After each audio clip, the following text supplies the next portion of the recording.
دیکھیں میں سمجھتا ہوں کہ اس کے علاوہ کوئی چارہ نہیں ہے کہ ہمیں امیڈیٹ ری پیمنٹس ہیں جو آن کارڈز ہیں جو ڈیش بورڈ بنتا ہے اس میں جو ہے وہ نظر آتی ہیں، اور فی الحال ظاہر ہے ہم اسی پہ انحصار کر سکتے ہیں کہ جی آئی ایم ایف کی فنڈنگ آ جائے یا کسی دوست ممالک سے ہمیں جو ہے وہ سافٹ ٹرم لونز مل جائیں تو ہمارا کام آگے بڑھ سکتا ہے. لیکن میں سمجھتا ہوں اوور آل پاکستان کی جو انڈسٹری ہے، پاکستان کے جو لوگ ہیں، وہ ایک بہت بڑا کنٹریبیوشن کر سکتے ہیں کہ جب اتنی بڑی فیسلٹی ان کو پچھلے 1-1.5 سال میں ملی ہے، لاتعداد قسم کی مشینریز جو ہیں وہ امپورٹ ہوئی ہیں، ہمارا امپورٹ بل بہت بڑا انفلیٹڈ ہو گیا ہے، تو آج ان کا یہ وقت آیا ہے کہ جتنی جلدی ہو یہ انڈسٹریز جو ہیں وہ پروڈکشن میں آئیں، لوگوں کو روزگار ملے، لوگوں کو جو ہے وہ ایز آف ڈوئنگ بزنس ملے، پروڈکشنز بڑھیں ہماری، اور ہم ایک سسٹینیبل لیول پہ جو ہے وہ اس کو لے کر آ جائیں. ظاہر ہے یہ ساری پروڈکشنز جو ہیں وہ الٹیمیٹلی آپ نے کہا کہ پروڈکشن سیکٹر جو ہے وہ گرو کرے، لیکن انٹرسٹ ریٹ بھی تو بڑھ گیا، ابھی 25 بیسس پوائنٹ کا اضافہ ہوا ہے اور ابھی ہم مزید بھی ایکسپیکٹ کر رہے ہیں کہ انٹرسٹ ریٹ بڑھے گا، تو سرمایہ کار پھر کس طرح سے سرمایہ کاری کرے گا؟ دیکھیں میں آپ کو ایک بات بتاؤں، جب 13% تھا اس کی جگہ ہم 6.8 پر آئے، 7 پر آئے، 7.25 پر آئے، تو ظاہر ہے بھی ایک بہت بڑا مارجن ہمارے پاس موجود ہے. دوسرا یہ جتنے بھی انڈسٹریل پروڈکشن والے ہیں ان کو یہ ٹرف پہ اور دوسری ایک اسکیم ہے اس پہ لون ملتے ہیں مشینری کے لیے، وہ 2.5-3% پہ ملتا ہے اور بہت لانگ ٹرم لون ملتا ہے. میں سمجھتا ہوں کہ ان کو جو یہ ریگولر کریڈٹ سیکرز ہیں ان کو کوئی خاص فرق نہیں پڑے گا، اور ان کو جو ہے وہ ان کی کاسٹ آف پروڈکشن جو ہے ظاہر ہے جب انپٹ مہنگے ہوں گے تو وہ بڑھے گی ضرور، لیکن جب یہ میس اسکیل پر آئیں گے، زیادہ پروڈکشن کریں گے، پھر ایکسپورٹس میں جائیں گے، ڈالر ڈی ویلیو ہوا ہے تو ایکسپورٹرز کو ایک سڈن جو ہے وہ بینیفٹ مل گیا ہے. یہ ایک بہت بڑا بینیفٹ ہے جو انہیں پچھلے دنوں ملا ہے. نو ڈاؤٹ کہ یہ بینیفٹ پاس آن بھی ہو جاتا ہے، چیزیں مہنگی ہوتی ہیں تو وہ منیمائز ہو جاتا ہے، لیکن اوور آل پوزیشن ان کی بڑی ہیلدی پوزیشن آ گئی ہے. آپ پچھلے 3 مہینے کے ایکسپورٹ اٹھا کے دیکھ لیں، ٹیکسٹائل کی ایکسپورٹ جو ہے وہ $1.5 بلین جو ہے وہ پر منتھ کے قریب پہنچ گئی ہے. ہم یہ بڑے سیفلی کہہ سکتے ہیں کہ ہم شاید $26 بلین سے زیادہ بھی جو ہے وہ اس سال ایکسپورٹ کر لیں گے. اسی طرح ہماری امپورٹس بھی بڑھی ہوئی ہیں، لیکن جو ٹریڈ ریمیٹنسز ہیں، جو ہوم ریمیٹنسز ہیں، اس کی ایک بہت بڑی تعداد جو ہے وہ اس سال ہے. پچھلے 3 مہینے میں جو ہے وہ $8.5 بلین سے زائد جو ہے وہ روشن ڈیجیٹل اکاؤنٹ میں آیا ہے. تو یہ سارے فگرز جو ہیں وہ یہ بتاتے ہیں کہ پاکستان کی اکنامی اب بھی صحیح ڈگر پہ چل سکتی ہے. ساؤنڈ فوٹنگ آ گئی ہے، ساؤنڈ فوٹیج آ گیا ہے. صرف ایک سینس چاہیے گورنمنٹ کی طرف سے بھی اور ہمارے انٹرپرینرز کی طرف سے بھی. آپ کی تو بڑی پازیٹیو ہوپس لگ رہی ہیں، تو ایکچولی اس وقت کیا حکومت کو کیا سجیسٹ کریں گے کہ کیا مشورہ دینا چاہیں گے کہ ان کو کیا کیا اقدامات کرنے چاہیے اس کے لیے؟ دیکھیں میں پھر یہ کہوں گا کہ جو موجودہ اکنامک پالیسیز ہیں وہ چلتی رہیں، اس میں جو ہے وہ بتدریج اضافہ ہوتا رہے. یہ اکنامک پالیسیز ہماری بیٹرمنٹ کے لیے ہیں، لیکن ساتھ ساتھ ہمیں اپنے انڈسٹریلز کو بھی بتانا ہوگا کہ یہ لونز جو ہیں یہ انڈسٹری کے لیے ہیں، اور آپ اس شرط پہ انڈسٹری میں لون لیں کہ آپ آگے ایکسپورٹس بھی ہماری بڑھائیں گے. اور ایکسپورٹس کی ایک بہت بڑی مارکیٹ ہے جو پاکستان کے سامنے ہے. سی پیک کے بعد پاکستان کا جو ایکسیس ہے سینٹرل ایشین اسٹیٹس پہ وہ بھی بڑھ گیا ہے. میں آج پازیٹیو اس لیے ہوں کہ میں سمجھتا ہوں کہ امید کے ساتھ نہیں چھوڑا جانا چاہیے. ان تمام تر نامساعد حالات جو اس کا ہم شروع میں ذکر کر چکے ہیں، اس کے باوجود بھی ہمارے پاس ایک بہت بڑا لیوریج موجود ہے، اور ہمیں اس کی پازیٹیوٹی کی طرف جانا چاہیے، اس لیوریج سے فائدہ اٹھانا چاہیے. ہم اگر اس لیوریج سے فائدہ نہیں اٹھائیں گے تو پھر پاکستان کی اکنامی کو نہ ہم پبلک بچا سکیں گے نہ گورنمنٹ بچا سکے گی.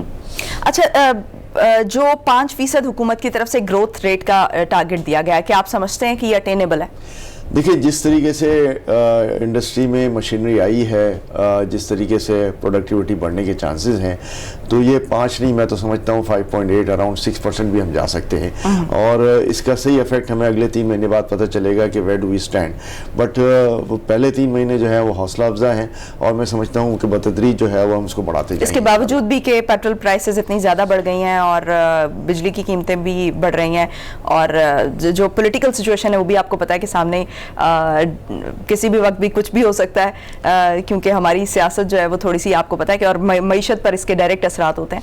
تو تب بھی آپ ہوپ رکھتے ہیں کہ اگلے 3 مہینوں میں کچھ صورتحال بہتر ہونے جا رہی ہے؟ ہمارے پاس ظاہر ہے اس میں کوئی میں چھپا کے بات نہیں کروں گا کہ پولیٹیکل سچویشن بھی جو ہے وہ ڈائسی لگتی ہے، لیکن گورنمنٹ کی طرف سے بھی ایشورنس ہے کہ ایشو ہمارے ریزالو ہو جائیں گے، تو ہمیں گورنمنٹ کی بات کو ٹیکن فور گرانٹیڈ لے لینا چاہیے کہ جی ایشوز انشاءاللہ ریزالو ہو جائیں گے، نمبر 1۔ نمبر 2، جو ہماری اگر آپ مہنگائی کی بات کر رہے ہیں، پیٹرول پرائسز کی بات کر رہے ہیں، تو ساری دنیا میں یہ آ رہا ہے۔ آج اگر ڈالر $85 جو ہے وہ آئل کراس کر گیا ہے، تو صرف پاکستان کے لیے نہیں، سب کے لیے ہو گیا ہے۔ ہاں، میں یہ سمجھتا ہوں کہ 2 بڑی کوتاہیاں ہیں جو ہم نے شاید ابھی تک نوٹ نہیں کی، جو میں سمجھتا ہوں گورنمنٹ سائڈ سے ہیں کہ لیٹس بی فیئر انف۔ ہمیں LPG کے کانٹریکٹس مناسب وقت پہ کر لینے چاہیے تھے، جو شاید ہم نے نہیں کیے، جب $10-12 یا $20 پہ بھی تھی۔ آج $35 پہ بھی ہمارے پاس جو ہے وہ ہمارا پورا کارگو کو نہیں ملتا۔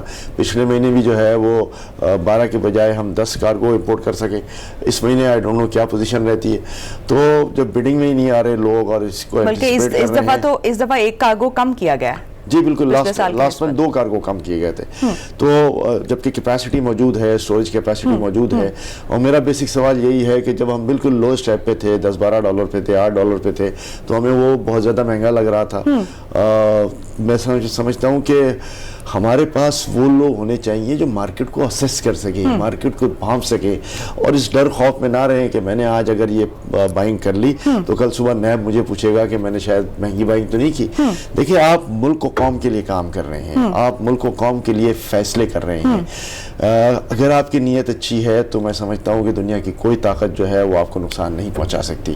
آج ملک و قوم کے لیے آپ نے کام کرنا ہے تو بولڈ ڈیسیجنز لینے ہیں، صحیح وقت پر بائنگ کرنی ہے۔ اگر آج ہم $10-12 میں لے لیا ہوتا ہم نے ہمارے کارگوز، تو آج یہ $35 کی تو کیا آپ کو کیا لگتا ہے کہ کہاں پر کمی ہے ایکچولی، کہاں پر جو ہے یہ مسئلہ درپیش ہو رہا ہے؟ کیونکہ کیا آپ سمجھتے ہیں کہ جو پچھلے سال سچویشن ہوئی وہی سیم سچویشن جو ہے وہ نیکسٹ ایئر ریپیٹ ہوئی، اس کے بعد اب اس سال پھر دیکھ رہے ہیں کہ ریپیٹ ہونے جا رہی ہے؟ میں گیس کے معاملے پہ، LNG کے معاملے پہ بات کر رہی ہوں، تو کیا حکومت جو ہے وہ اس کو فورس ہی نہیں کر پا رہی یا کچھ معاملات اور ہیں؟ دیکھیں، میں نے آپ کو جیسے پہلے کہا، ڈیسیشن میکنگ ہماری بہت پور ہے۔ رائٹ ٹائم پر رائٹ ڈیسیشن لینا، انیشیٹ کرنا، چیزوں کو آگے بڑھانا، فورکاسٹ کر لینا کہ آگے کیا ہوگا، ہماری ایک اسٹڈی ہونی چاہیے۔ دیکھیں، ملک میں معاشی طور پہ اکنامسٹ کیوں ہوتے ہیں؟ اکنامسٹ اسی لیے ہوتے ہیں کہ وہ فورسی کر لیتے ہیں کہ جی آگے کیا ہوگا، ان کے اسٹیٹسٹکس جو ہیں وہ بولتے ہیں۔ دیکھیں، you might make a wrong decision, ایسا نہیں کہ آپ 100% صحیح ڈیسیجن کریں گے۔ ہم بھی جب کاروبار کرتے ہیں تو کاروباری لوگ بھی تو ڈیسیجن کرتے ہیں نا، وقت پہ جو ہے وہ اپنا ریزروز خرید لیتے ہیں، پھر وقت آنے پہ اس کو بیچتے بھی ہیں۔ تو آج یہ بھی لیکن ڈیسیجنز غلط پہ غلط ہوتے جائیں تو بھی تو صورتحال خراب ہو جاتی ہے نا۔ بالکل، غلط پہ غلط ڈیسیجنز بھی جو ہیں ہم پورا ملک چلا رہے ہیں، ہم نے غلط ڈیسیجنز لیے ہیں، اور یہ غلط ڈیسیجنز جو ہیں وہ اس کی ایک بھاری قیمت ہماری عوام کو ادا کرنی پڑ رہی ہے۔ ہم آج بھی اپنی حکومت کے ساتھ کھڑے ہیں کہ حکومت اگر صحیح ڈائریکشن میں چیزوں کو لے جاتی ہے، صحیح ڈائریکشن میں جو ہے وہ ہمارے ڈیسیجنز ہو جاتے ہیں، اور وقت پہ جو ہے وہ سارے فیصلے جو ہیں وہ قابل عمل ہو جاتے ہیں۔ تو مطلب ایک ڈالر کا فیکٹر بہت بڑا ہے اس وقت، جو سچویشن ہے اس میں ڈالر جو ہے وہ ہم دیکھ رہے ہیں کہ مزید بڑھتا ہی جا رہا ہے۔ ماہرین تو یہ بھی کہہ رہے ہیں کہ اس سال کے اینڈ تک $205 تک جائے گا۔ آپ کیا دیکھ رہے ہیں کہ کس پوائنٹ پر یہ سٹیبل ہوگا؟ دیکھیں، میں ذاتی طور پہ یہ سمجھتا ہوں کہ پاکستانی روپے کی اس وقت جو حالت ہے وہ اس کی ایکچول حالت نہیں ہے۔ ظاہر ہے بہت سارے ایکسٹرنل پریشرز ہیں ہمارے پاس، بہت ساری چیزیں ملک کے اندر بھی چل رہی ہیں۔ میں پھر بھی بڑا کانفیڈنٹ ہوں کہ ہماری ڈالر کی ایکچول ویلیو جو ہے وہ 150-55 کے درمیان ہے۔ یہ لوگ جو باتیں کرتے ہیں کہ 200 کا ہو جائے گا، 205 کا ہو جائے گا، وہ فیکٹس اینڈ فگرز کے ساتھ تو بات کریں۔ اگر ہمارے لیکن پریکٹیکلی 172 کا ہو چکا ہے۔ بالکل ہو چکا ہے۔ دیکھیں، آج ہر پان والا بھی جو ہے وہ ڈالر لے کے بیٹھا ہوا ہے، ہر جو ہے وہ گلی کے کونے پہ موبائل والا بھی ڈالر رکھ کے بیٹھا ہوا ہے کہ یہ کل بڑھ جائے گا، مجھے $10 مل جائیں گے، مجھے $5 مل جائیں گے۔ تو یہ ڈالر کی ہولڈنگز ہو گئی۔ اب لوگوں کو چاہیے کہ جی خدارہ اس مقفصے سے باہر آئیں اور ہمارے پاکستانی روپے کی جو صحیح ایکچول ویلیو ہے اس کو لے کر آ جائیں۔ آج گورنمنٹ اناؤنس کر دے روپی کو اپریشیٹ کرنے کے لیے، ڈی ویلیوشن کے بجائے ہم الٹا چل دیں، تو آپ دیکھیں کتنا ڈالر باہر آ جاتا ہے۔ تو یہ ڈالر کی ہولڈنگ ہے، اسٹیٹ بینکس نے کچھ